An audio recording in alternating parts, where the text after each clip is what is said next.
Welcome back to the Brew Crew podcast, everyone. This is episode 160. 160. You're a historian. Tell me, what would Jesus do?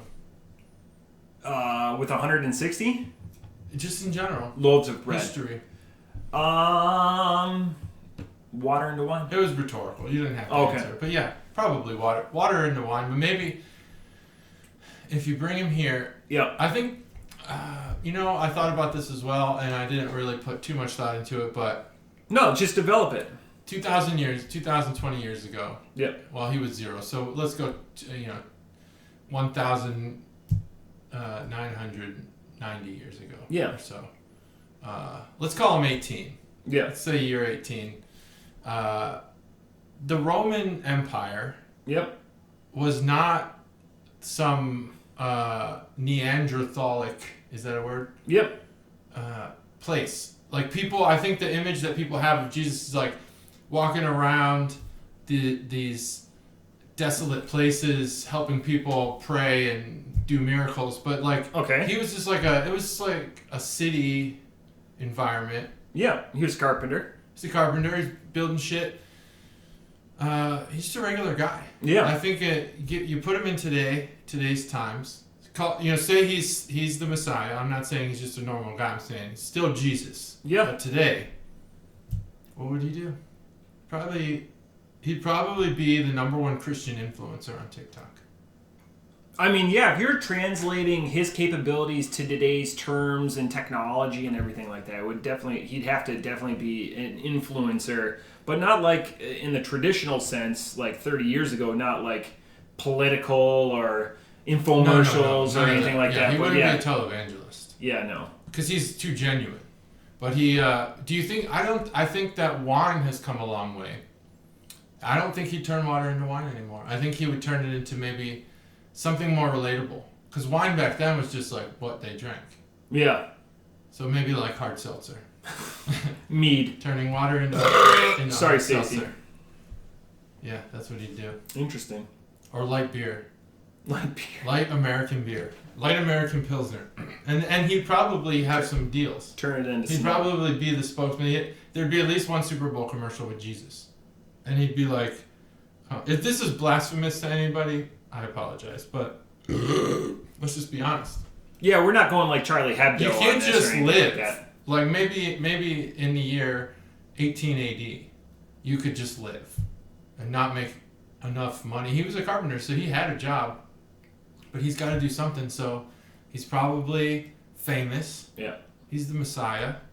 He's probably going to do a Super Bowl commercial where he performs a miracle and turns something into, well, let's hope, not Bud Light. Yeah. Anything else. And then he rides a Budweiser horse into the distance. Interesting. I think that's a reasonable assertion. It's like it's rich. What do you ever think what was his I don't really think about this until today. Well, what was his like day-to-day personality? We think of this like grandeur guy. He's just like he's this humble religious guy. He's humble. Yeah, he's always but he's living in a place where people are just living their lives. Part of the Roman Empire, right? Jerusalem or a lot to drink to there. Nazareth, I don't know. Yeah. Don't know much about that area and that. The Levant. The Levant. Yep. It's been a while since I've heard that term. But yeah, so that was a good detour. It was a historical one that I wasn't prepared for, but that's what you get on the BCP. That's right. And speaking of rising from the dead, it's Halloween week. It was, and I just went and got I thought about, because we've dressed up before for the pod. And I thought about, and I just went and got my hair cut, so I wouldn't be able to pull off the costume. Mm-hmm. It's fantastic. The costume? Yeah. Do you still have the sign up? Yeah, I think it is still up. I didn't look on the way out the door, but yeah. Pete goes, you sure came in with an entrance. You did. And that was by design. Perfect. By design. I can't do my normal thing. So transition to the Halloween party. My normal thing is the party started at 7, correct? Yeah. So typically Matt would be there at 6:50. So at about 6:35, yeah, I said to Caterade, I hope Matt doesn't show up early because I wasn't ready. I felt the change, the winds. You felt it. Because I was texting. The winds changed last year. Yeah. Because you didn't show up on early last year either. And so I that was our babysitter. Oh, okay. So our babysitter was late. We only found out a week prior that we were going to have a babysitter. So we were not scrambling, but we couldn't make plans. We couldn't commit. We couldn't RSVP because we like to RSVP early. And so we couldn't because her work schedule wasn't out. So, but we had our costumes. Like I had everything prepped for weeks. And I'd been growing my hair out because I was Ted Lasso, so we won't talk about it. I was Ted Lasso, so I had much longer hair. That's great.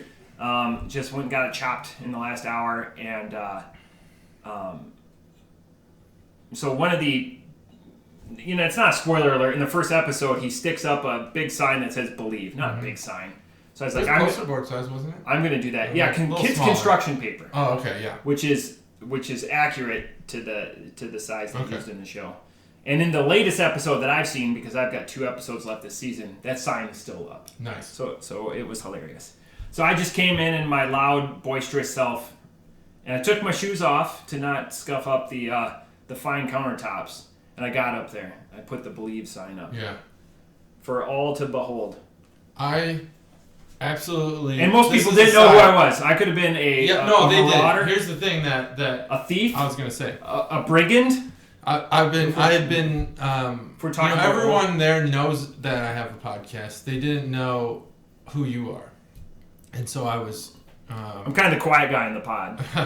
I was. I'm not saying they listen. They just know I have it, and so I was referencing you for an hour leading up to your arrival. Yeah. And because I remember Katie said, "Oh, maybe you should have introduced."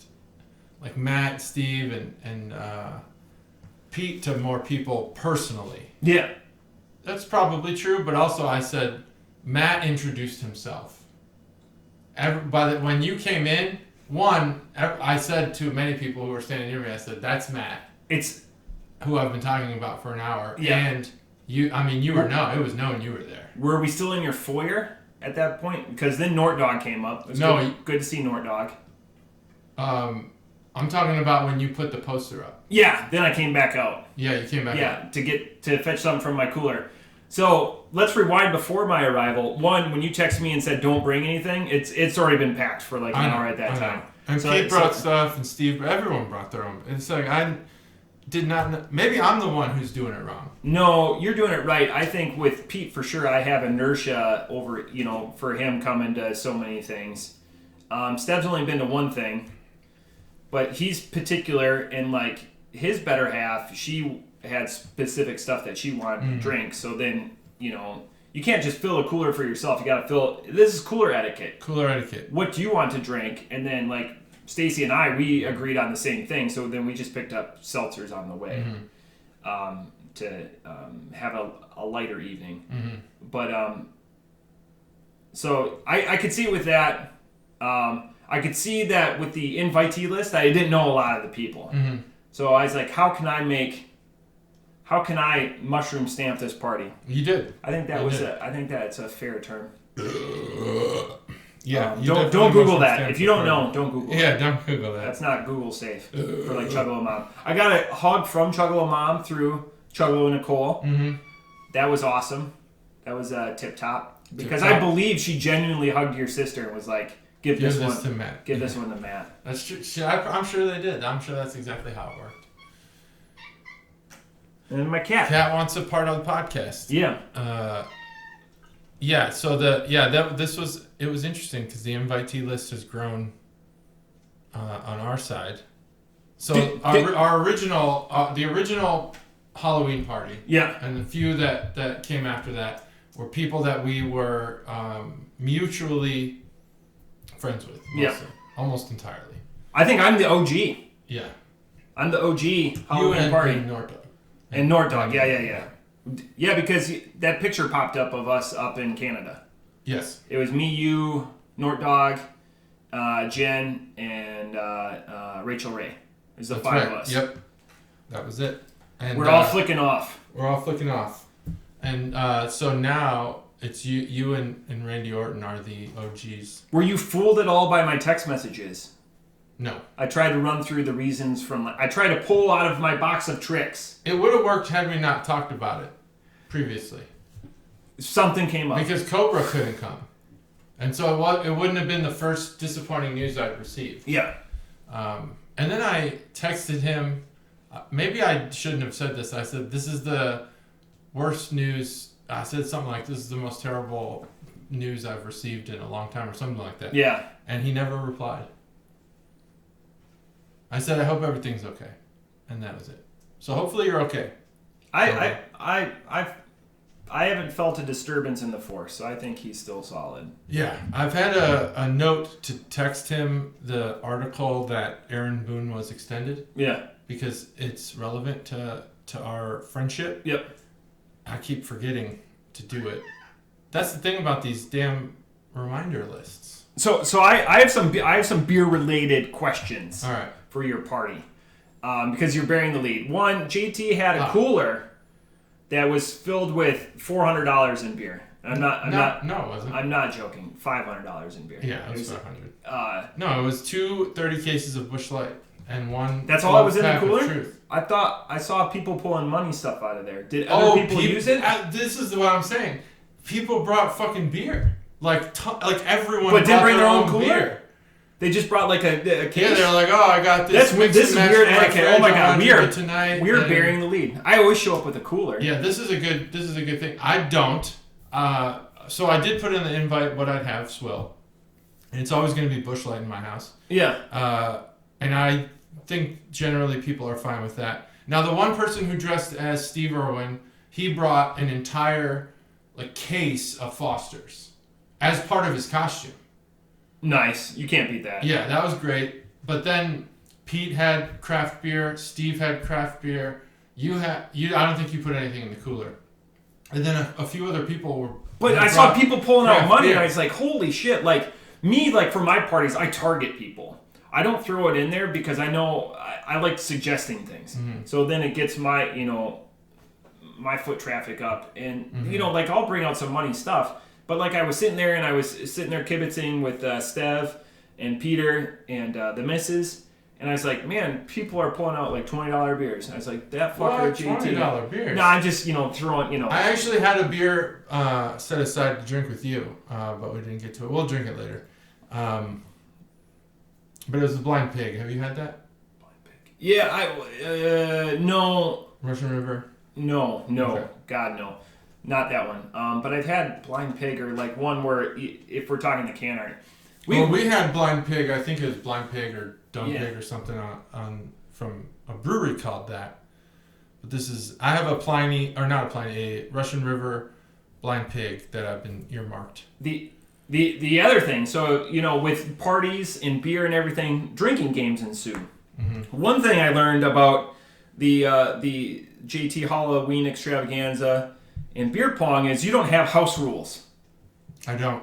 No house rules. I don't. Chaos. I don't. Yeah, I guess. I don't. I guess I just never considered it. I don't host beer pong often. I wouldn't know. I'm coming to your defense a little bit because I'm throwing shade and coming to your defense. That's fine. You can throw shade. One, I don't play enough to know. But my wife does. So my wife has the house rules. Mm-hmm. So when we've done it out in the garage or at the parties or whatever, I'll be like, I'm going to lose this round anyways because I'm god awful at this game. Let me go get my wife. And there's been a couple of times when she's teamed with your wife. Mm-hmm. And then that way, Stacy and Caterade, they know the house rules. Yeah. Where for me, that's just not my game. There's some things, I've played beer pong enough to know what the general rules are that are agreed upon through every game. Right. But there are things I don't like the bounce back. I don't like that rule. I think that's stupid. Bitches bounce. That's a house rule I know. Bitches bounce? Bitches bounce. Which is the bounce forward. Yeah. But in my knowledge of the rules, you could swap that. Yeah. Well, I don't like that if the ball hits a cup and bounces back towards you, you now get a free turn. Yeah. I don't play that way. This is great conversation, so I'm gonna keep. I'm not trying to rush you. Yeah, no, it's fine. I guess I can establish some house rules like you don't get free shots. There's no free shot. There's no freebies. I did realize. Yeah, I probably need some house rules because there was you don't need house rules. No, I do because when we finished. So Randy Orton and I were partners, and we had achieved our goal of eliminating all the cups. And I guess one of the rules that they had previously discussed was that the rebuttal rule. Yeah, rebuttal. That's fucking stupid. You lost. No, much rebuttal. There's always a rebuttal. I think you should no. I knew where you were going to describe. So, did you finish in the top 3? Were you competitive? Well, after the game, after the one where I came and sat down, started eating some cashews. Yeah, that was it. We never played again. I couldn't get enough of those seasoned nuts. I'm going to say it into the camera. I couldn't get enough of those seasoned nuts. You want those seasoned nuts, and this is not an ad because we're not sponsored yet. Meyer. It's coming. Meyer? Couldn't believe it. Meyer had a decent selection of party snacks. I was just trying to put down as many nuts as I could. Mm-hmm. I was at a you did good. food caloric deficit. I should have primed up a little bit more. Well, we did. So one more thing, we did run out of human skeleton ideas for the trophy. So this year we had animal skeletons, and you won. Yeah. For best exit couple. Best exit. Yeah, I did tell Stacy on her way out. He didn't stay for the award ceremony. It was time. But it was time. I guess it was time. Who won what? Well, you won best couple. All right. And I have to think about who won. Yeah. I know. Well, Steve Irwin won best overall. Best costume.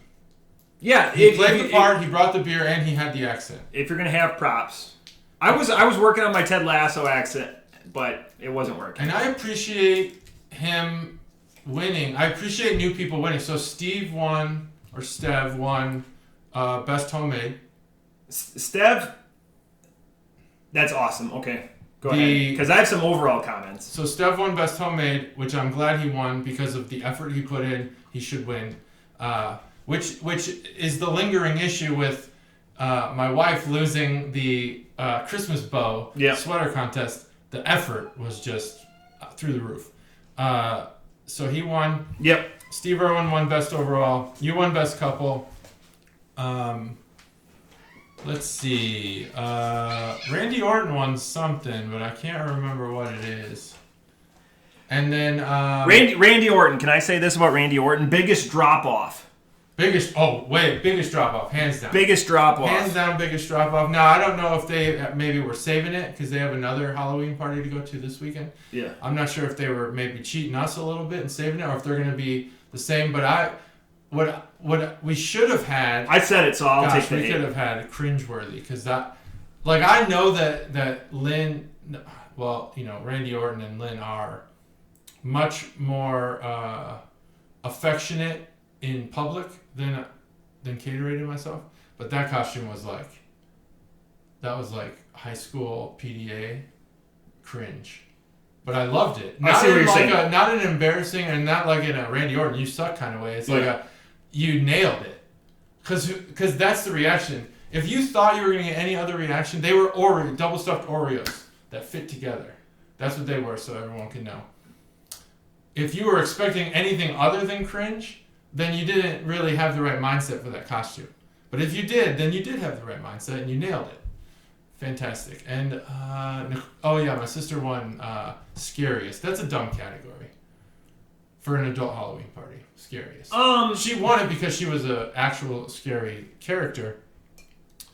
But what if she didn't come dressed as a vampire? Well, Stacy won Scariest when she was dressed as me when I was deployed. Yeah, that was good. But see, that's like we get that one you won at people voted scariest as a funny thing. It's hilarious. I still felt I was getting pictures or whatever. I'll say this, and I always look at the Randy Orton +1, as a benchmark because they put in a shit ton of effort. Yep. Last year, it was fantastic that the amount of effort that they put in. Yeah. Like, I put myself out there, but really there wasn't that much effort. But, like, I'm sacrificing on a different level as Borat. Yeah, that was very outgoing. And your first Halloween party with us. Yeah, with Caitlyn Jenner. Yeah, Caitlyn Jenner was very outgoing. Because there's fun and controversy. Mm-hmm. This year, when I'll say it's not my party. I was disappointed in the costumes, like as a whole. There was a lot of humor though. I like humor. Like I went, but also I can point that finger at myself. Like, you know, I knew I was going to be Ted Lasso for a long time.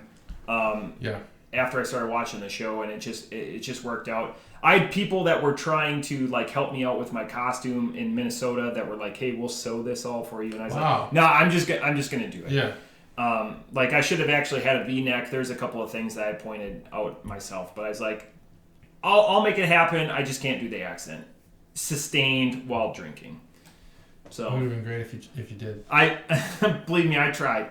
We pre-gamed a little bit at Trolley Stop, and I was trying to. I lost it after like my third PBR. It's like nope, yeah. It's not happening. I wish though. And then I was going to keep the hair, but I'm taking Friday off, and work are having our dress-up party on Friday. This has got to be the worst intro ever. If you don't like Halloween parties, sorry. I love. Who doesn't like Halloween parties? I love getting fucking dressed up. Halloween is the best fucking thing of the year. Halloween is I don't know. The parties are so Christmas. Everyone celebrates Christmas. Yep. Obviously, the like ugly sweater thing. That's more of like nothing. If you're looking at like a roller coaster, it's flat, and then later in your life, it just goes way up because everyone does it, and it's more fun. But Halloween's something where it's like as a kid, you're like, yep, and then for a couple of years, no one does anything after college. And then all of a sudden, people start picking it up again. Now it's serious business. Yep. This is Halloween. We're going to put effort into our costumes. People drop the slutty phase because we saw a lot of slutty phase. But Halloween is like everything that like maybe you pulled out from the year, you know, you're going to try to pull out something witty or whatever. Because for the Christmas party, the sweater is cool, but the gift is the real like...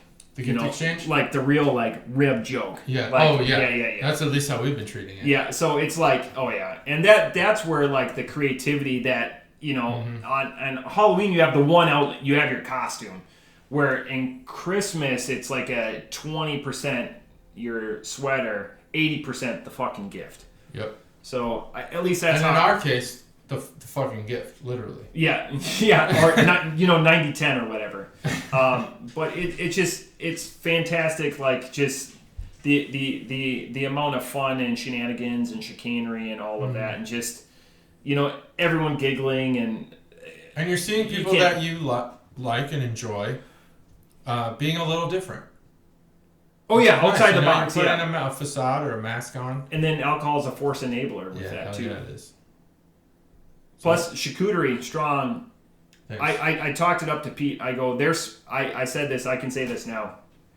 Because, Pete and I were talking about it Friday, and I knew he told me he was going to go as a quarterback. But he changed it up to nickelback. I think that's a better decision. Better decision, yeah.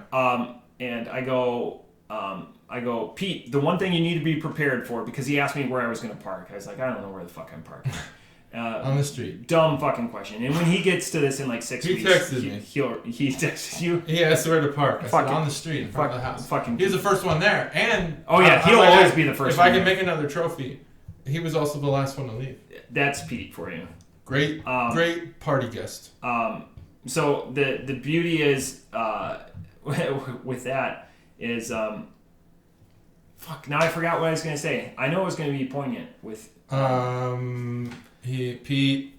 He was asking. Okay, so we were talking about it, and I was like, the one thing you need to be prepared for. I don't know where the fuck you're gonna park. I don't know where I'm gonna park. But I go, their spread beats the pants off our spread. That's right. That's what you're talking about. And he goes, I'll be the judge of that. I go, I'll just give you a hint. Mine and JT's friendship started when his wife made breakfast tacos, and then he got into the rules. He goes, isn't that cheating? Like if your spouse. I go, everyone gave them shit until they tasted the breakfast tacos, and then on their sixth Oh, or yeah. seventh one, We need to talk about this breakfast taco. they were so tired. Did he bring it up? He might have. Okay. But someone did, and Pete brought it up. Okay. And I want to talk about breakfast tacos. And so we're already cracked in this beer. We've only got one of it. Can we put a push pin in that? Yeah, let's talk about that later. We won't forget about breakfast tacos. I'll even write it down. Write breakfast tacos down. It's probably going to be the name of the episode. Write the charcuterie down, because I had a lot of comments on the charcuterie in various angles. You didn't respond to my charcuterie comment. I didn't. You're right. And then anyways, I was like, they're going to put out an amazing spread. Anyways, I'm going to get on to the breakfast tacos. We'll come back. So I primed them for an amazing spread, because I go, then last year I was like, they made enough food for 20 people. Yeah, that sucked. And then, but it was amazing last year, because Everyone everyone was there, year. and then Steb showed, oh God. It was fantastic. Last year was our best food year, and only 5 people showed up. And Steph didn't even bring his fiance at the time. I took 7 pounds of refried beans, and they were all gone within 18 hours. It was delightful. Okay, so on to the beer. This is our longest opening segment of all time. This is a good one. But there's so much, it's just us talking about life, but beer is intermingled and everything like that, like JT putting out a $400 cooler.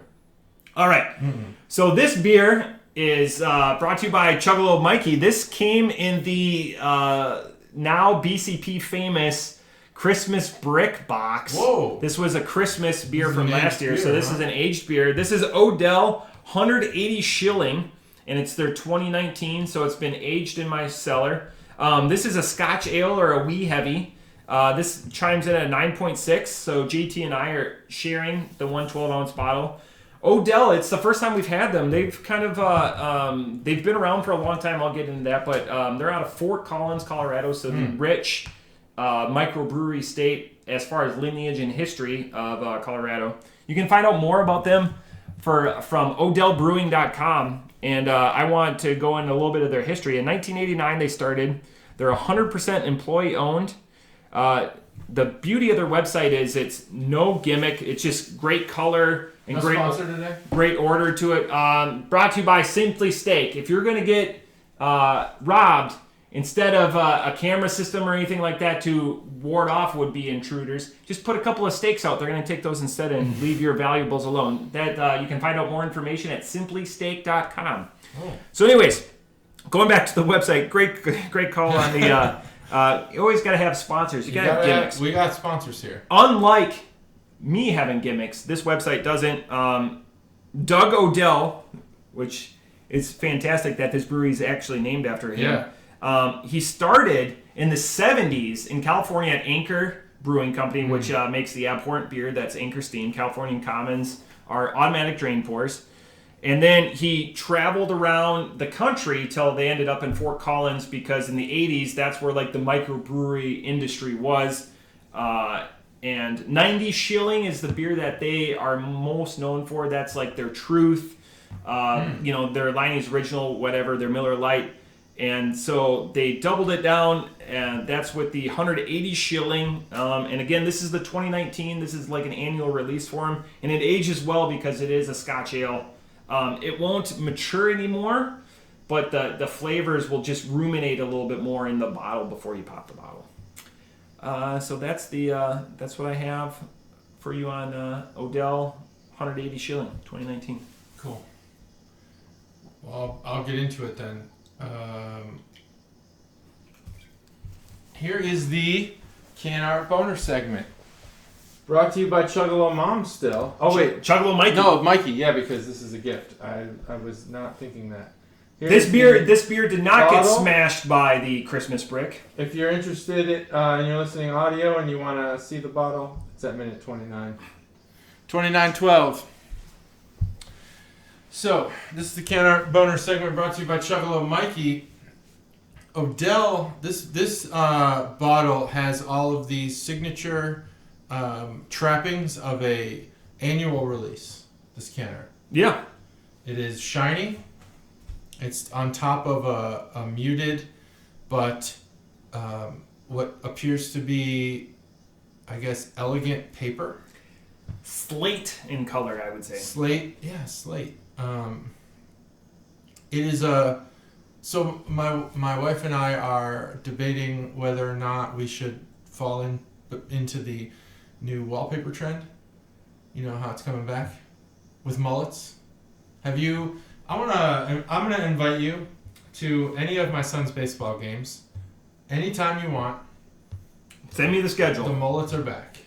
Send me the schedule because I know somebody that would really like to go to a game. And Really? I could bring her with. Oh, sure, yeah. I'll send you the schedule. And I will leave my mullets cooler at home. are coming back like crazy. But so you are one of the rare individuals who have been to our house who have taken in our house, I think. Did you not give any tours on Saturday? Not Saturday. We said what you can observe on the first floor, but we were not doing tours. Gotcha. Okay. That was not part of it. But you have seen the whole house. But I think that you spent enough time in each room to where you could probably picture this. Our TV room, which is painted tan. We were thinking about making it a darker color because it's kind of our entertainment room, movie room, if you will. So we found this dark blue, blue on blue paisley pattern. Yep. And it's wallpaper, and wallpaper's coming back. Like I said, this bottle. I've removed enough wallpaper in my life. If you're gonna go wallpaper, I don't go European because it takes an act of fucking God. Speaking of which, to remove that because it's so adhered. We had one wallpaper wall when we bought this house, just one wall, and it took us 16 hours of working to get the wallpaper off. So we're about to go onto one of our famous trail offs here. As you know, I have a house that's over 100 years old, and the walls are plaster. Yep. And I've done a considerable amount of research on how owning plaster walls and how to make sure that plaster stays put. And the integrity of plaster, it depends on like the molecule at like the dust level. All of those little elements depend on all the other elements in the wall. Yeah. So if you compromise a wall with a hole or anything more than maybe a nail, your wall as an entirety could fall. Could. Not that it happens often, but it could fall off of the slates. And my house is super old. It's not like plaster was put up in the 50s. This shit was put up in like 1890. I'm worried that wallpaper being taken off would fuck the wall. 100%. So the house I grew up in, spent most of my life in, was built in 1888, and it had plaster walls, and we gutted it to the studs. But prior to that, as we're doing stuff, I mean, it comes off in like chunks. Yeah. It's like the reserve. It's like the reverse. So drywall is paper gypsum. It's like taking the opposite of that. And once it's compacted, it's great. But if you like you say, ruin the integrity, score it or whatever, you've fucked up. It's like an airplane fuselage. If you get a hole in your airplane, not only do you have to repair that hole, you have to repair 20 feet around the hole because that's the integrity of it and that's how it's built. Yeah. So I'm worried we might not go down that route. But if we did, there's this nice dark blue with a lighter blue paisley pattern, very muted. And this can art reminds me of that. I don't think it's paisley because it's not full. It's not filled in all the spaces. Right. But it has like some leaf-like. It's ornamental with leaf-like design. That's the best sentence I'll put together today. I don't know if we've had a further diaspora or wide-ranging ideas than on, talking about stuff 2,000 years ago to wallpaper and stuff like that. This is like an HETV episode. It is. Like with Bar Rescue. Yeah, and Jesus. So there's like this muted blue, slate blue with a little leafy design. That's an Odell. And over the top. That's an Odell standard. That's the standard. Over the top, they have pressed foil into the paper. Over the top, just like Sylvester. Oh boy, have you? Oh, I gotta share this guy's Twitter with you. He reviews movies and it's hilarious. I'd have to get on Twitter. No, you can just view it in a browser, without logging in. So they have pressed the foil into the label, which I think is a good touch, especially for this yearly release. Yep. 180 shilling. I like that. It's all part of the design there. It's raised. Can art? We don't give scores, but you know what this reminds me of here? I'm sure it has something to do with the mountains of Colorado. Yeah. Like around the circle there. If you're not seeing there, sometimes there's these subtle things that you wouldn't notice if you were just trying to get hammered. I bet you those are some sort of mountains, but they remind me of an infographic. Yeah. The font, I would say, to just add to your, reminds me of like A Nightmare Before Christmas or like Tim Burton-ish. Mm-hmm. Yeah, it's got a very Tim Burton feel to it. Like Wisp. Like a blue Tim Burton. Yeah. And other than that, I'm not going to read it. So, I like it. It's good can art. I like the top. It just has the prominence, and it just... Yeah. It comes with the foil top kind of thing. I don't know what that is. Yeah. I forget this foil. Flavor seal. The flavor seal. It's good can art. Taste-wise, so I didn't look at the bottle when I first tasted this, because I saw you were already diving in, so I didn't dive in. That's the can art bonus segment. Close that out. This beer tastes like exactly how it's described. It's 100%. It's a cellar aged, high alcohol content, not super high. We're not talking 18% or anything. Yep. But high alcohol content ale, because you can't associate this beer with any other type. When I first took the sip, I was trying to figure out, okay, what kind of beer even is this? I didn't look at the bottle, and I was like, well, other than knowing that this is a syrupy aged, it's just got that kind of rich. It's rich. That's it. That's the term I'm going to use. It's got a richness to it that kind of parallels the bitterness that you'd get from eating the powder cooking cocoa. That every kid makes that one mistake.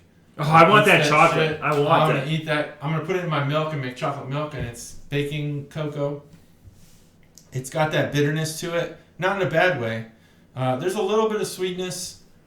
It's a rich ale. I actually think this would make an exceptional breakfast beer.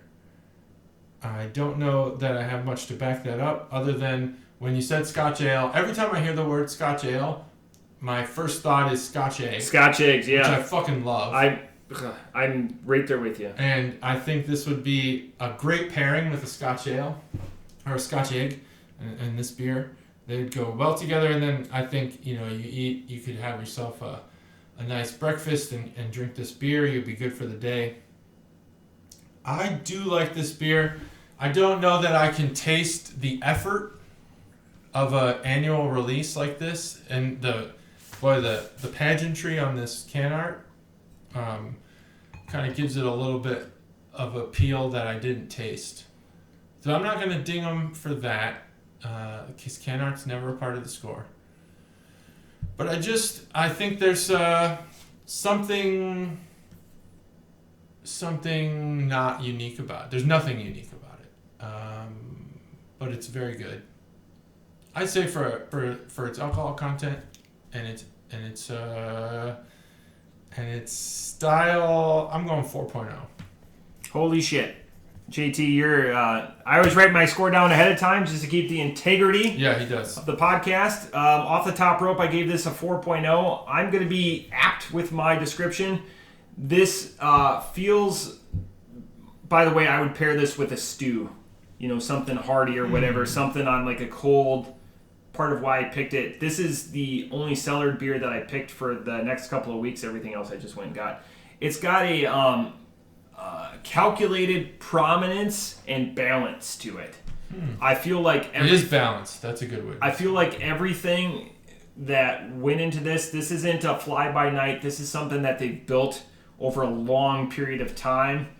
And with all good recipes, you don't fuck with it. And that's where I find comfort in just knowing that there's a lot of thought and balance that goes into this. Yeah. So and my score is reflective of how sorry Stacy, that Providence with this beer. Because this is probably one of the older recipes that we've had on the podcast. I'll say it's unobtrusive and unoffensive. Non-offensive? I don't know. But if you love Scotch ales, this is going to be If this is your first cellared beer, it'll blow your mind. Yeah. I think because of how actually drinkable it is, it'll blow your mind. But when you've had a few, not that I'm an expert or anything, I've only had 400 beers on this podcast. Yeah. We're getting there. It doesn't stand out, but man, if this was your first one, you'd be like, hell yeah, let me get some more of that shit. So, not a bad job there from Odell. And it's unfortunate for Odell that the Browns' current wide receiver is so famous, because that was the first thing I thought of. It would have been Doug Odell. Could have been Doug Odell. Doug, you got to get your name out there, man. It's now Odell Beckham. And he's on my fantasy team, and it has been an enormous waste of a pick. Thanks again, Chuggable Mikey for this. Yeah, thanks, and Mike. this was calculated because this is the first time, just a little peek behind the curtain, that I've had to scramble as we go into the second beer. I've had to scramble. I went and bought this beer yesterday, but I couldn't remember the last time where I haven't had, and JT was talking about this last week, where you have your weeks planned out for a long time, or Chuggalos have sent stuff, or oh, hey, I'm going to do this. So this is my last one. So 2 weeks from now, when it's my turn again, it's going to be 2 Hail Marys for me. All right. I haven't had them. So this is the closest in, I would guesstimate 100 episodes where I've been like, fuck, I need something. And so I just went and bought them yesterday. So that's the kickoff for this beer. This is Central Waters. I bought this for a reason.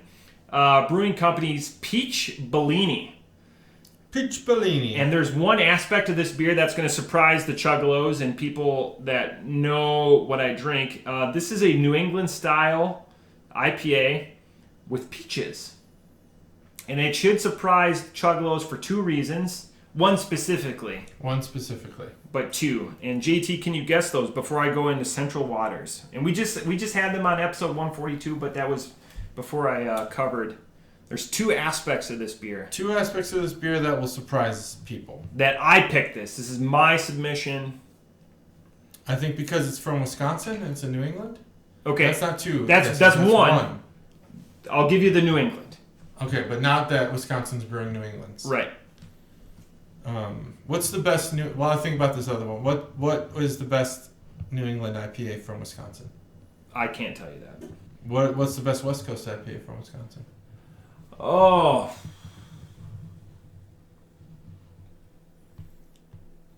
Man, I really like Carbon 4's Fantasy Factory, but I'm going to get a lot of shit for that. Don't worry about getting shit. This podcast is about liking what you like. I don't know the other reason. Peaches? Yeah, it's peaches. So one that I bought a New England IPA, and I really vacillated. So my next 2 beers are next in a couple of weeks. I'm really excited for it. I vacillated. And then 2, New England and peaches. 2, we have hours and hours where I say I don't like New Englands, or I don't prefer them, and I don't like peaches. But let's go with the crack. We'll get to this. Oh, this was primed. Yeah, it's primed. 3, 2, 1. I don't know how they do in the manufacturer or whatever. I love a primed can. Okay, so let's go into Central Water. So again, we just covered these guys on 142. So 4.5 months ago. Jesus. This is a New England IPA. I looked up the IBUs on this. Check. Do you have a guess on the IBUs after you've had a sip? I haven't had a sip. Oh, it's all peach on the nose. 30. For an IPA. For this IPA. That's amazing. That's almost 425. I was always, and the reason why I bring it up, I always thought IPAs started at 60. But now the rule book and when I learned that is completely out of the fucking. If episode window. 1 me saw me now, I'd slap the shit out of myself. I don't know which one would slap the other, but I would definitely slap me. I say that so much in life now. Like if 25, getting up at 3 o'clock in the morning and going to bed at 7 o'clock. This is 6%. So Niepa, 25 IBU, 6%. This is brewed out of Amherst, Wisconsin. GT, do you know where Amherst is? Amherst. It is a college in New England. Yes, it also is. Not sure which state, but it's there. It's a small. I think. Sidebar. Yep. We don't have it. We don't allow in the those. Cosby Show, which you're not allowed to watch anymore, but I had watched it previously. Dude was America's dad. One of the daughters was applying to colleges, and Amherst was one of them. I think she finally wound up going to Berkeley. Was that one of Chugalo Mom's TV shows? I don't think so. No. But that was a family that was not afraid to be affluent in public, Oh, yeah. Like now, if you can't have a show about rich people. Yeah, because someone's going to feel threatened. Yeah, well, come on. But they were. And it's unfortunate. God, who was the daughter? I don't remember. It was not Rudy, obviously, because she's... was she even their daughter? She was different. She was the oldest daughter's daughter. But it was the middle daughter. She went to... It was like Amherst. And that's why I know the name of that college. Yeah. Otherwise, I would not know it. It's the Cosby Show. Amherst, small city in Wisconsin, equidistant between Stevens Point and Green Bay, but a little bit south. Not on 29. So anyways, in the empty quarter just northwest of Lake Winnebago, which is the big lake in Wisconsin. Yeah, there's people there.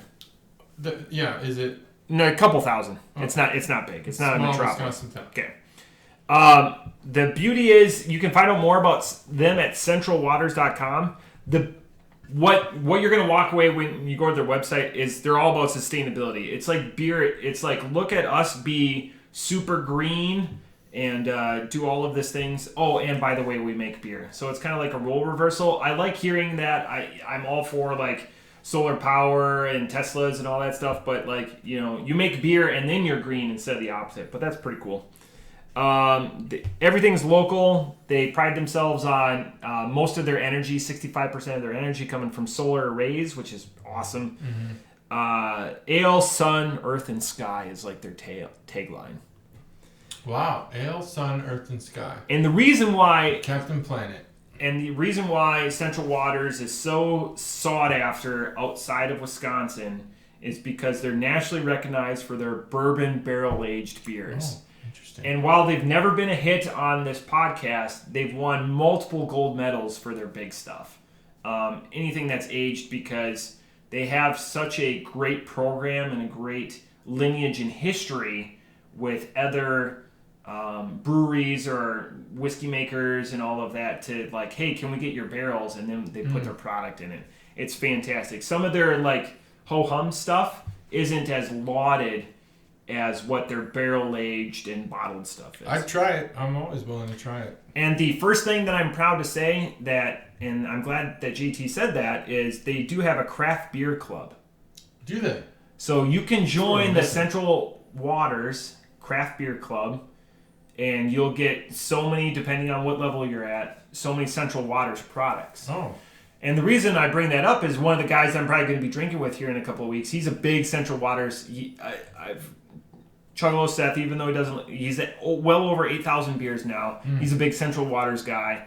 I'm wondering if he knows that they have a craft beer club. Because I am all for finding a craft beer club that I can join, since Tavor now won't even ship to Wisconsin. Wow. Done and over. So they're done. Yeah, they're done. I mean, they're just getting hammered by regulation. That sucks. Sucks for them. There is a there's a brewery T-shirt club. Not club. It's like a subscription. I love my tank top from the last Bobo. I love that Ryan Guy's tank top that I bought. Ryan Guy's. And Cobra said, just go buy it. Just you're gonna hate yourself. Yeah. And wear it all the time. Yeah. And now I'm sporting. It's been a year since we've been there, by the way. Really? It was October last year. Wow, that's a long time. Yeah, I've visited since. Right, I've been there a few times since. Okay. Yeah. So yeah, I guess that's why it didn't feel like so long. But man, that's a long time. Yeah. We have to go to more breweries. Yeah. With the microphone. And then I have a surprise lined up for you, by the way. And I'm just going to do a reminder in case we don't get to it. We're building our Advent calendars on the 12th of November. We're going to meet down at Barrel House. Yep. At noon. At noon. On the 12th. I have a surprise for JT already. He doesn't know what it is. But it's going to be fantastic. You're bringing your own cooler. That's your surprise. It's going to be cold enough there. I wouldn't bring my own cooler. You're just going to bring beer? Yeah. In hand? I wonder. I don't think they would allow it, but No, I've got a surprise lined up for you that I've been working on. Wow, that sounds amazing. Yep. All right, thanks. So it's just a surprise. I don't have a surprise for you lined up. I feel horrible now. No, you shouldn't, because it's a surprise through something. Oh, okay, surprise through something. But yeah, we're building our Advent calendar. So Chuggalo Steph can't be there. So he can't go. He decided, or he found out. Yeah. Yeah, so he's a high ranking bank executive. They work 9 to 5. So he said if I build him a box, he'll pay me back. So he could be a part of it. Oh yeah, he could totally be a part of it. So that sounds good. And I trust him. Why wouldn't I? Yeah, of course. He's a trustworthy guy. Yeah. He's given us no reason to think. So we're on 5 boxes right now that we have to build. Oh, for people who can't make it? No. I'm just saying for those of us that are going. We're gonna make their nut that day that we go. Oh yeah. Are you talking 5 people at $200? You're already at $1,000. How much money you think they make a day? Not $1,000. Maybe $1,000. But that's a lot. They're gonna make it before 1 o'clock. 200. Plus, I'm gonna sit there and Maybe drink. I'm not just getting it in. Yeah, we gotta make an afternoon of it. 22 schedule. Like last time. Yeah. So that was a dangerous. Oh, by the way, that was the last day when we were down in Oregon District before your party. That's the last day that they're opening it back up to traffic. To car traffic? Yeah. Oh. So like when we were down there, and Stacy goes, "Last time you were down there with JT," and I go, "I went to Goodwill," and she goes, "Yeah, you were running in the street, right?" Yeah. And I go, "Yeah, but then I went on the sidewalk because I got an animal." That was the last day. I avoid driving through that area all the time. So I had not even thought about the fact that it was closed, but you're right. I totally got lost on the way to your house too. The way to my house currently? Yeah. On Halloween party? Yeah. But you've been there. I thought I was going up the right street, and I realized I was one street over. By the like right one street. main drag. Do you mean the Wright Brothers Street? I'm just kidding. Yeah. Their house is like 2 blocks away. The Wright Yes. Brothers house in Museum. Yeah, I was asked where you live. Like what? I go, it's like the 5th oldest house there. 7th. But you're really close. No, I love how close you are. That's great. I like stats. You're paying attention. And I got it wrong, though. But you're paying attention. You're in the ballpark. I don't expect you to know the exact number. I mean, I knew the street. But that it's one of the oldest? Yeah. Yeah. You knew the street? Yeah. Crazy. So I spun the can. This is the Can Burner segment brought to you by Chuggalo Mikey. And it's the peach is in a peach-colored font, 3-dimensional block letters. And the Bellini is in what you'd expect from a pasta bag. A bag of pasta. Just some green, Italian-like A Bellini is a drink. It's a drink? Well, it looks like a pasta bag. Yeah. Font. And then there's some peaches on a stem of some sort. Peach tree, probably. It doesn't look like a peach tree, though. That's that particular branch. Not sure what it looks like. But, and then, as with many Wisconsin beers, they put, and a lot of states do this now, they put their state silhouette in there, and the star for where Amherst is. On Wisconsin. I had something to ask you about Wisconsin, but I forgot. I gotta write this stuff down. So I started enabling my my voice assistant, which I won't say because she'll start talking to us. I have to start saying out loud what my thoughts are. Yeah. I'll forget them. I don't know if that means I'm getting old or if I just am a normal person, but... You're an old normal person. Oh, that's good. Before, we've been friends for approaching a decade. We can say that. Mm-hmm. And before I met you, you didn't have gray in your temples. I didn't have gray anywhere. It's do you have other places that you would like to... Full gray bush. Oh. And my anus is fully gray. Gross. Yeah, God. I look at it all the time. Look at it. It's great. I can see. I was bringing it up as a funny... You know what? It's like licking your elbow. I'm the only person I know who can see his own butt. I just want to let you know your mom and sister listen to this And podcast. that's a sneak peek at the Secret Santa this year. Gross. Gray buttholes. So the can art is just and that's what you call a transition. Yeah, it is what it is. It's pretty basic. I don't think, unless there's a guy who's just like a minimalist, and I'm not seeing it. I don't think anyone exhausted their resources to make this can art. And that's the Can Art Bonus segment brought to you by Chevrolet Mikey. Now the taste, I do have a feeling that you're gonna hate my review of this beer, but I don't care. This beer is almost excellent. It is whatever adjective you'd use. That's just one like decimal, like many like scientific notation. There's so many decimals. 1.0000001 unit below excellent. That's this beer. I need more of the two things that this beer should deliver. So it's just misses, and now it needs two things. It just misses excellence. Okay. Because it's missing. But it has what it needs. Yeah. It just needs more of it. It needs to amplify it. The peach beer we had last week, that Sierra Nevada, that was peach. I mean, that stood out. You knew it right away. I need more peach. And this goes against what I normally say because I do like New England's. I think New England's are the better IPA. This needs more hops. It needs more peach, more hops. The hops should just be slightly more than the peach, but the peach should be more pronounced than it is in this, and the hops need to be way more pronounced. They complement each other so well in this beer. I think this beer is a great combination of flavors. New England was not it. You should have gone maybe just standard IPA on this one. Get a nice dry hoppy beer. Throw the peach in. Oh man, it would be excellent. Probably, if not a 5, approaching a 5. But this beer is a 4.25. I love it. I would drink this beer all summer long, but it is just not perfect. That's it. That's my review. I'm glad finally that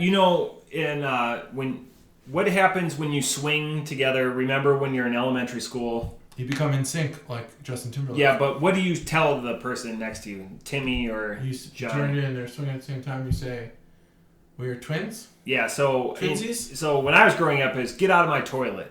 Oh, I never heard that. Well, yeah, us poor folk. We grew up and we just had things that I like that there's this aura behind me. You definitely have that going on. I opened the window too much. So off the top rope, this beer is not good. This would be a Mr. Cooler of Death beer for me. No way. There's nothing. There's no peach. Oh my God, there's peach all over this. A Bellini is like a light and refreshing drink. It is light and refreshing. This is disappointing how light it is, and I can't even taste peach. I don't like peach. Wow. I wanted to be disappointed by the peach. It's definitely peach. Try this one, and maybe they're different. Try it. We're both safe from a germ perspective. It's same. It's same. The peach is there. I don't see how you couldn't taste it. So here's why peach doesn't pair well. I think with peach or Pete, both of them. You know what? Pete. Both peat and peach would work. I'm excited for this comparison. They're fragile, and there's not a lot that you can add to them. Like cream isn't a strong flavor; it's an enhancer. And IPA is a strong flavor. It's going to destroy the lack of assertiveness and the passiveness that a peach has. Yeah, I'm coming at it from a different perspective. You're not a peach is not a strong. You're enhancing the hops with the peach. Yeah. It's an accent. You would need like an extract, a peach extract. Off the top rope, this is 275. Way off. Sorry, Stacey, this is not. I'm glad though because we've been copacetic. Yeah, we have been. We're swinging opposite. You know, I think the peach stands out. You can taste it for sure. This is not good, so you're gonna take a couple more of these home with you because. So any craft beer that you did see in my cooler. I didn't see. I just saw people pulling them I don't out. know about the $20 beers, but they were podcast beers that I had left.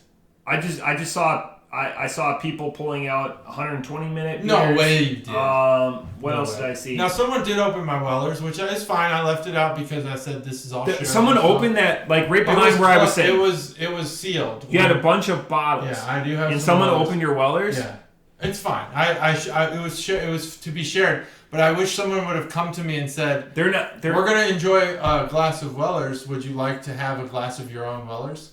I would have said, absolutely. That's a bold... I mean, I've had things happen on, the party, somebody raiding my wife's medicine cabinet. That's messed up because that's a closed cabinet. I put the Wellers out because I did want to share it. But with all those bottles, so I people. noticed that, and I was like, that I noticed because it was too deep. There was wine. It was kind of all corralled off to the right side, and the Wellers was the second. So I was stingy and said to Caterade, I don't want to share this stuff. And she said, but you're not drinking it. She's right. Like I've had. Like, it doesn't go bad. It's not like milk. That's what I'm saying. I've had some Basil Hayden's and some Highland Park for a while, and I sip on it on occasion. That Basil Hayden's was given to you by a real robust dude. So, yeah, Luke gave me one of the Basil Hayden's, but I have another Basil Hayden's. Yeah. I don't remember if that was a gift or I bought it. Yeah, the Burgundy bottle? The Burgundy was Luke. Yeah. Luke's awesome. It was... if you don't know Luke... It was from me when we lost our bet, but... No, that was you. Okay, The picture just came... The picture just came up, because you cracked it during your World Series. I think that's when you're okay. That's far. That's a rough year to lose that bet, but every other year you don't remember. I owe you for this year. You don't remember friends. I haven't paid for this year, right? No, you don't remember friends' gifts like that. That's fine. No, I do. That's I do. I remember now. There's no ill feelings. So I do remember the other one because he brought it to the Halloween party. But I've had it for a while, and Caterade was like, "Why don't you just share it?" In Oakwood, everyone has Weller though, so they're like, let's just drink this swill. I don't want to I don't want to blow up my spot, but that era that I used to buy beer from, they have Wellers like almost all the time. Yeah, you could find Pappy there if you really wanted to, if you tried. Yeah, if you want, it's nice that it's always available, but no one's shelling out. People will go like, because Weller's above Basil's. But that stuff is available. Like if you it's available if you try. If you're willing to shell out, the money. No, I paid like $25 for those Wellers. Really, that's it? Yeah, they're cheap, man. This is all lore. All Wellers is lore. It's a cheap bourbon. It's not that expensive. It's not the. Pappy's the same way though. Oh yeah, no. Like the store price is cheap. If you catch it at the store when it's distributed, it's cheap. It's cheap. It all depends on the vintage then and. Well, obviously, that's gonna okay. Be Yeah. with all of them. But I knew where the Weller was. You could have some. I was taking some? I was taking it back. No. You should have some. No, it was. Come over and have a drink. It was a light evening. It was. But yeah, I didn't think it wasn't gonna make it through the night. Yeah. I just thought maybe someone would want to have a drink with me. They didn't. They wanted to have a drink with themselves. Yeah. Now the cooler was the $400 cooler. It was 230 cases. Let me tell you what I put in. 230 cases. Yep. Of Busch Light, 60 beers. Because I knew that the guest list had grown quite a bit. So I was like, we got to have enough beer. Then I bought a 12-pack of Truth. And oddly enough, not oddly, but we had a gift exchange in Oakwood. Now, I'm comfortable saying this because I don't think any of the people at the party are going to listen to this. We did a porch gift exchange, which I thought was fun, where it's like a 3-hour event between like 15 Oakwood families, and you can take whatever you want, but you have to replace it. And it's all on the porch, all on people's porches. Well, at the end of it all, so you run around, you're like, oh, I really want that heated blanket. So you go find the heated blanket and you grab it. And you have to, so it's all in this Facebook group, and you put like, my house has the heated blanket now. And so when you bring your item back, you have to put it on your porch. You have no choice. You don't get to keep it until the time's up. So, and this goes on for like 3 hours. And it was a great idea. I think Randy Orton was the one who kind of did all this. We wound up with a dog blanket, which in my opinion is a blanket. It's just a blanket. Yeah. Regular blanket. But we had Bella at the time, and we got her this, so we're going to get this dog blanket. We tried. Well, the dog blanket didn't cover the cost of what the entry fee was, so they included a 12-pack of White Claw. So the 2020 White Claw that I received, that was in the cooler, and they did a good job. These Oakwood ladies did a good job, or guys did a good job at drinking almost all of the White Claw. So that's good. So that's what I had in the coolers. So it was not that much. I mean, I don't even think we're at $100 yet. People went to that cooler a lot. Chuggalo Stev wants a cooler, so I've been negotiating with, because the price of wood has gone up quite a bit. So yeah, it's my price is quite good. A lot different than what you paid for yours. That cooler's phenomenal, by the way. I use it at every gathering. Love it. So yeah, Stev wants one, and he goes, God, that cooler is so cool. And I go, oh, by the way, I've got an in with the guy. He goes, really? And I go, yeah, And then I excused myself to your guys' dining room, and I was like, hey. And my father-in-law was already sleeping at that point, so I negotiated with my mother-in-law. But one tip: put whatever's on the back of a minivan that makes the door close slowly. Yeah. Put that on there, because most people, their first shot at that cooler, they drop the lid. Yeah. And it's loud as fuck. It's wood on wood, and it's heavy.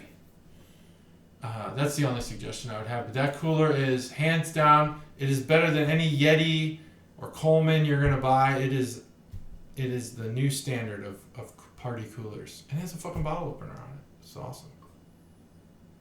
Indeed. So even if you bring your own beer, you still use my cooler. I use my Playmate. I didn't bring my lunch bag. I brought my Playmate is the best travel cooler there is. Yeah. I actually told my wife to stop putting my fucking Playmate in the basement, because I use it every week when I come here. Oh yeah, I throw it up in my. If I don't bring beer, I pack a energy drink in it, just in case I'm feeling a little tired on the way home. A little sluggish. Anyway. So. Playmates are awesome. Transition. The World Series starts tonight. Yeah, I was gonna ask you about that. I actually wrote this down. I want you to ask me about that. Thoughts. Because I have thoughts. Yeah, I think everyone has at least one similar thought. Fuck the Astros. But they have a different coach. And I don't think Dusty Baker is much for cheating. There's many things Dusty Baker is terrible at. Coaching's one of them. Managing arms? Managing arms is the one. Too soon? No, it's not too soon. I mean, we all agree. Watching Mark Pryor coach the Dodgers breaks my heart. Dodgers pitchers. Yeah. Breaks my heart. Mark Pryor was the next big thing. But it'd be nice to see him win without cheating, but I don't know. Will anyone buy it? Now the Braves, there's an interesting story. They made it to the World Series without Ronald Acuna Jr., which is, I think, the biggest storyline of their story. That and their one of 4 teams have made the World Series with having a losing record at the All-Star game. Oh, that's interesting. There's your stat of the day. That's a good stat. Here's your most important stat. I have zero interest in this World Series. Yeah, Houston and Atlanta, I'm not very interested in either. I hope MLB. Houston's the fourth largest market, whatever Atlanta is. I wouldn't expect that. I'm not. Yeah, they're the fourth Largest market. Fourth largest city in the U.S. Oh, okay. Okay. But it's also sprawling, so that's why you give it the market to both in city and in market. I don't care. I would have had a little more interest had the Dodgers pulled it out. Just watch that money pay off because we're gonna get a work stoppage here in the next month and plus while millionaires are arguing with billionaires. Mm-hmm. That's great in today's climate. That's what you always want to see. But we avoided it for 20 plus years. Zero interest in the World Series. Go out there and do some things. Don't cheat this time, Astros. Don't cheat.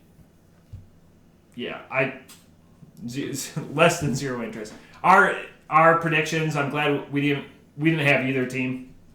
Yeah. So we didn't. I had the White Sox going a lot farther than they did. Fun young team. There may be the Braves from a couple years ago. Who do you think's gonna win?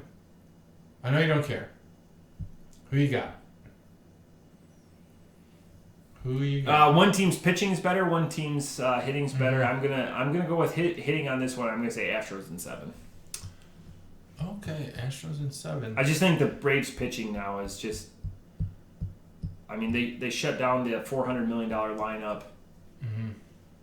I think the Braves are gonna win the World Series.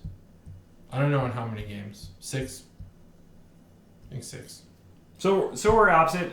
Yeah. I'm not even gonna write it down because I don't even care. Doesn't matter. We don't have a bet going, but it's happening.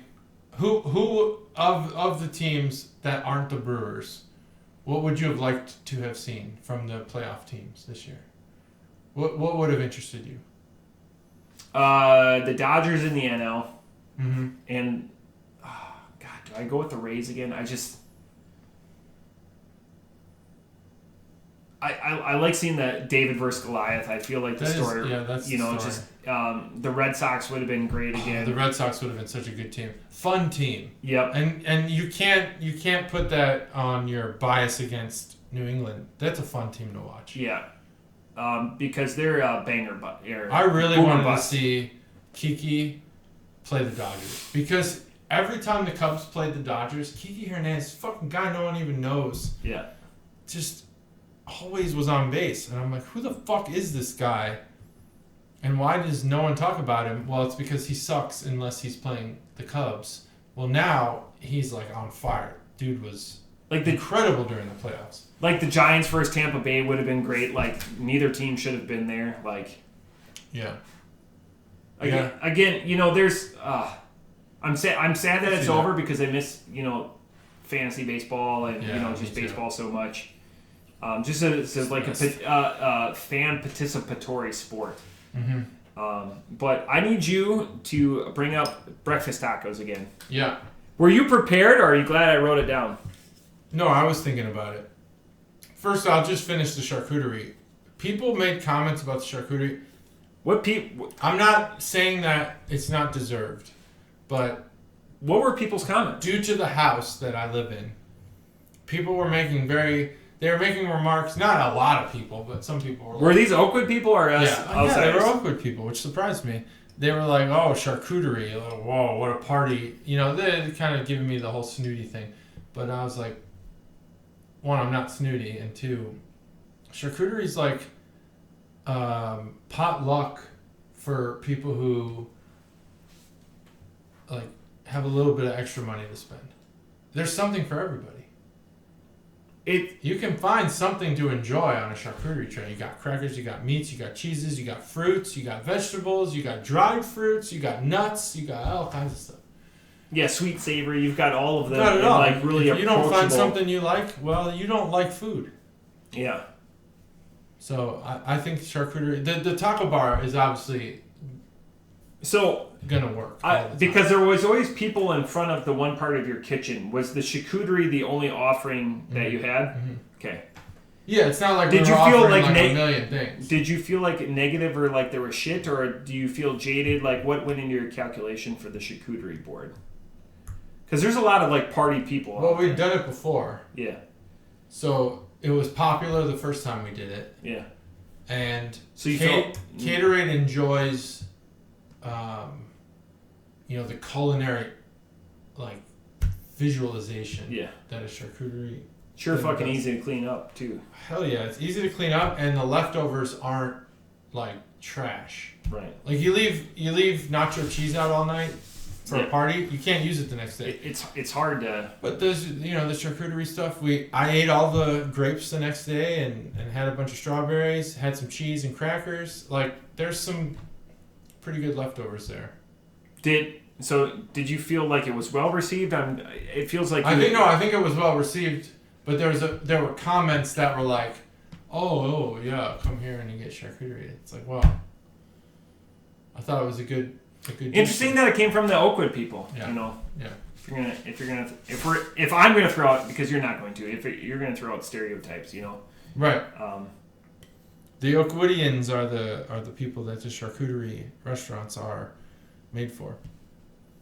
They're the people in mind. I do like the charcuterie plate at Trolley Stop. I like it in several places. It's a great plate down there. Yeah. But anyway, that was the charcuterie. So the breakfast tacos. So Pete brought up the breakfast tacos. And here's the conversation that ensued. Was this when he showed up or when he was going to leave? It was several.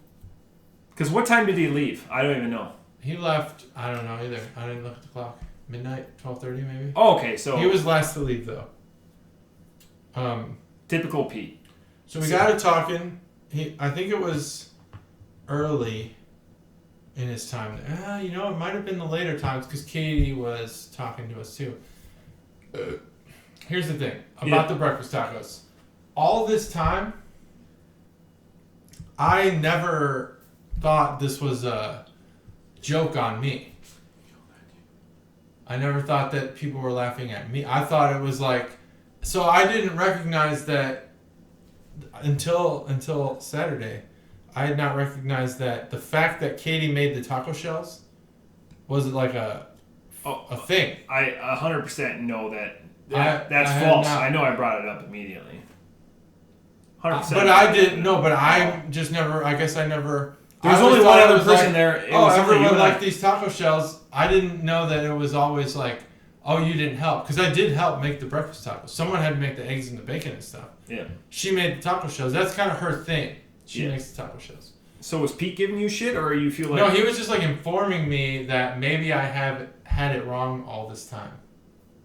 Like, I think that's... I thought it was this like fun thing we refer back to where it was like, oh, I was new in the office. The first thing, and that was the time that JT arrived. Everyone was like, "Oh, there's this new guy here." That's how when I painted the spread that you guys put out and that we've come to expect over all of these parties because it's second to none. And I put on parties, but their spread always beats the pants off ours. I said that his wife and I go, this was our introduction and the competition that launched. And Pete has produced exactly 2 entries into my food competitions at work since I've worked there in the last 4.5 years.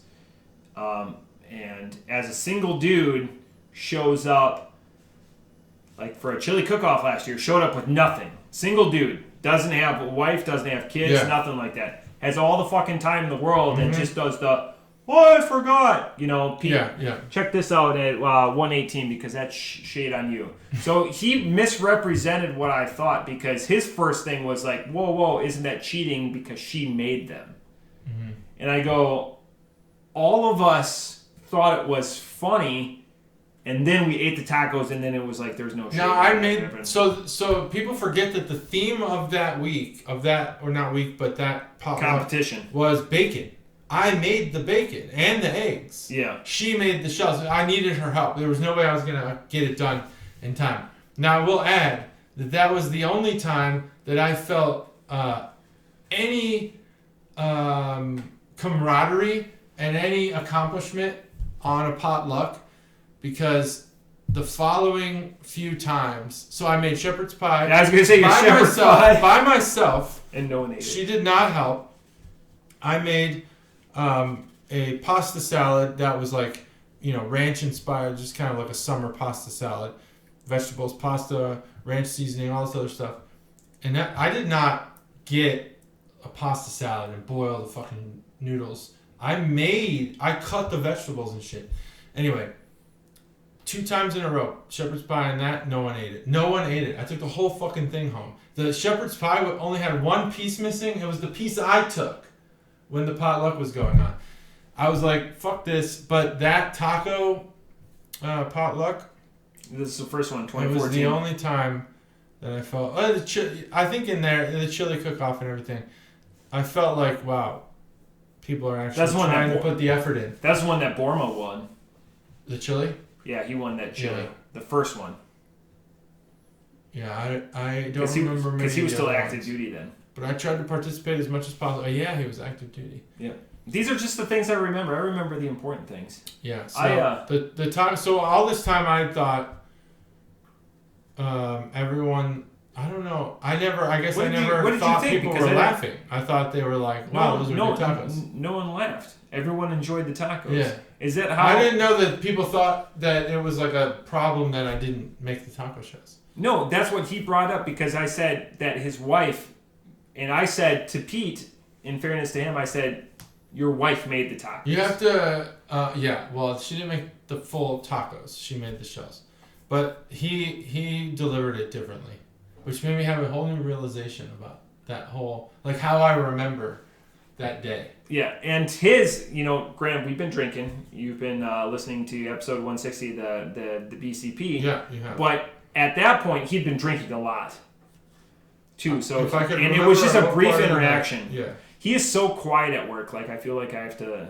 He is very talkative. When he's friends that night. When he's got booze in him, I just realized this because we just had our company party. So he came here before we had our family night out at the ball game. He showed up like Sylvester Stallone at Over the Top, his hat backwards, and was very loud and outgoing. Oh, nice. But he's not like that at work. Okay. So you're saying he interfaced with a lot more people outside I think he interfaced with a lot of people. I think he made some friends. Yeah. I hope he did. But yeah, he gave me a new awareness about this breakfast taco thing. Yeah, no, I think he manipulated the very few things because it's not a lot of give-take with... He's not one to drive the conversation. He's a follower and an observer. He drove a lot of the conversation. He's a scary dude in that respect. Of being a follower.